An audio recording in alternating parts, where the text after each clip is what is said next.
এবং 11 দলের প্রচারণার চাপেই এক সময় কিন্তু বর্তমান সরকার প্রধান তিনিও হ্যাঁ ভোটের পক্ষে, জুলাই সনদের পক্ষে বলতে বাধ্য হয়েছিলেন। আমরা 11 দল ঐক্যবদ্ধভাবে এই জাতীয় নির্বাচনে অংশগ্রহণ করেছি এবং অনেকেই জোটের কথা বলেছেন। আমরা কিন্তু দুইটি নির্বাচনে অংশগ্রহণ করেছিলাম। আমরা যেটা বলি যে একটা জাতীয় নির্বাচন আর একটা গণভোট। আমরা একত্রে সবাইকে বলেছিলাম যে আপনারা যার যার মার্কায়, 11 দলের মার্কায় ভোট দিন এবং হ্যাঁ ভোটে ভোট দিন। তো আমরা একটা অর্জিত হয়েছে সেটা নিয়েও আমাদের প্রশ্ন আছে, কিন্তু সেটা আমরা মেনে নিয়েছি।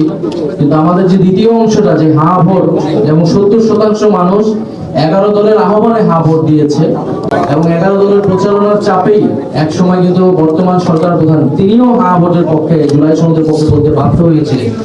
ফলে সেটা আমাদের অর্জিত হয়নি এবং আমরা এনসিপি যেটা বলি, আমাদের যে এক দফার ঘোষণা ফ্যাসিবাদী ব্যবস্থার বিলোপ, সেটিও যেহেতু এবং নতুন বন্দোবস্ত অর্জিত হয়নি, ফলে আমরা ঐক্যবদ্ধভাবে আছি সংসদে এবং সংসদের বাইরে। এবং দেশে এই মুহূর্তে গ্যাস, বিদ্যুৎ, জ্বালানি সংকট, সারের দাম বৃদ্ধি পেয়েছে, আপনারা জানেন, মানুষের ভোগান্তি। আমরা এই ইত্যাদি বিষয় নিয়ে কথা বলেছি সংসদে এবং সংসদের বাইরে।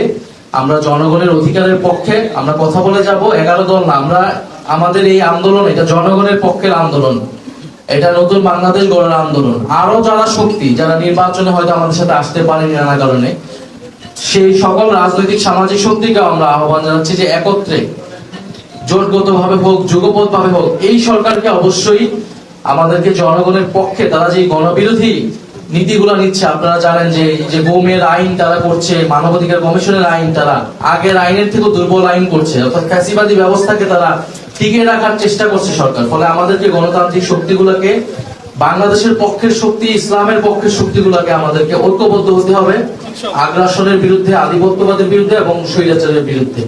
ফলে আজকে হয়তো কোনো রাজনৈতিক কারণে নয়, উনি একেবারেই সৌজন্যতার জায়গা থেকে উনি এসেছেন। ওনার স্নেহ, ভালোবাসা উনি আমাদেরকে জানিয়েছেন এবং ওনার সংগ্রামের ইতিহাস আমরা জানি। বাংলাদেশে একটা অনেক সংকটকালীন ক্রুশিয়াল মোমেন্টে উনি নেতৃত্ব দিয়েছেন একটা দলকে, যেই দলের উচ্চ পর্যায়ের নেতা কর্মীদেরকে বিচারিক হত্যাকাণ্ডের মাধ্যমে ফাঁসি দেওয়া হয়েছিল, রাজনৈতিক অধিকার, নাগরিক অধিকার কেড়ে নেওয়া হয়েছিল। সেই সংকটকালীন সময় ডক্টর শফিকুর রহমান জামাত ইসলামকে নেতৃত্ব দিয়েছেন, ফ্যাসিবাদ বিরোধী আন্দোলনকে পরিচালনা করেছেন ওনার জায়গা থেকে। এবং আমরা মনে করি যে আমাদের এখনো যে গণতন্ত্র প্রতিষ্ঠার যে লড়াইটা আমরা চালিয়ে যাচ্ছি, সেই জায়গায় ওনার নেতৃত্ব, ওনার বলিষ্ঠ নেতৃত্ব বাংলাদেশে অতি প্রয়োজন। এনসিপি ও এনসিপির জায়গা থেকে এই গণতান্ত্রিক আন্দোলনে সামিল থাকবে। ইনশাআল্লাহ আমরা ঐক্যবদ্ধভাবে, আমাদের সামনে অধিবেশনও শুরু হচ্ছে, সংসদে আমাদের যেমন কণ্ঠ দেখতে পারবেন, সংসদের বাইরেও